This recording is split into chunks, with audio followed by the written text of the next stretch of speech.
बच्चों, let's read this question. So this question says work energy theorem is valid in the presence of, ठीक है, external forces, internal forces, conservative forces and the all type of forces. ठीक है, तो चलिए इस question को start करते हैं। तो देखिए बच्चों, इस क्वेश्चन का की कॉन्सेप्ट है वर्क एनर्जी थ्योरम। लिख लीजिए, क्या लिख लीजिए, वर्क एनर्जी थ्योरम। ठीक है, work energy theorem.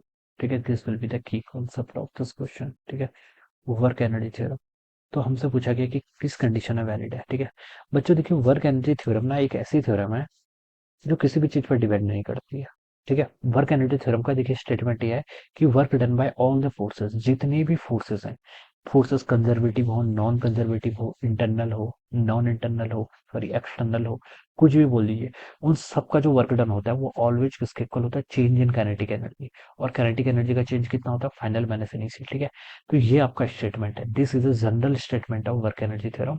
Work done by all kind of forces equal to change in kinetic energy के इक्वल होता है। ठीक है, बस ये कंडीशन आपकी है। ठीक है, अभी फोर्सेस के अंदर इंटरनल आई, एक्सटर्नल आई, ठीक है, उस चीज पर डिपेंड नहीं करता है। ठीक है, बस टोटल वर्क करना है, कंजर्वेटिव फोर्स हो, नॉन कंजर्वेटिव फोर्स हो, तो इस चीज पर डिपेंड ही नहीं करता है। ठीक है, तो जो उसका बेसिक स्टेटमेंट है आप इसको पकड़ते चलेंगे। ठीक है, क्या स्टेटमेंट है, work done by all the forces it is equal to change in kinetic energy. ठीक है, चाहे फोर्सेस आपके एक्सटर्नल हो, इंटरनल हो, ठीक है, या फिर हम, तो ये आपका स्टेटमेंट हो जाएगा। ठीक है, तो इसका राइट आंसर क्या होना चाहिए बच्चों, ऑप्शन डी होना चाहिए। क्या होना चाहिए आपका, ऑप्शन डी। ठीक है, तो ये इसका क्या होगा बच्चों, राइट आंसर होगा। ठीक है, इंटरनल फोर्सेस के जो वर्क डन होंगे बच्चों वो तो कैंसिल कर देंगे ना एक दूसरे को। ठीक है, तो उनका नेट वर्क डन जीरो के इक्वल आ जाएगा। ठीक है, तो इसलिए ये इन चीजों पर डिपेंड ही नहीं करती है। ठीक है, सो ऑप्शन डी इसका जो राइट आंसर होना चाहिए, होना चाहिए। ये तो बेसिक स्टेटमेंट बेस्ड क्वेश्चन है। ठीक है, ये कैसे आपका स्टेटमेंट बेस्ड क्वेश्चन है। ऑलराइट, ये बेसिक स्टेटमेंट है और इस पर बोला जाता है कि टोटल जो भी वर्क डन होता है, work done by all forces वो चेंज इन काइनेटिक एनर्जी के ही इक्वल होता है।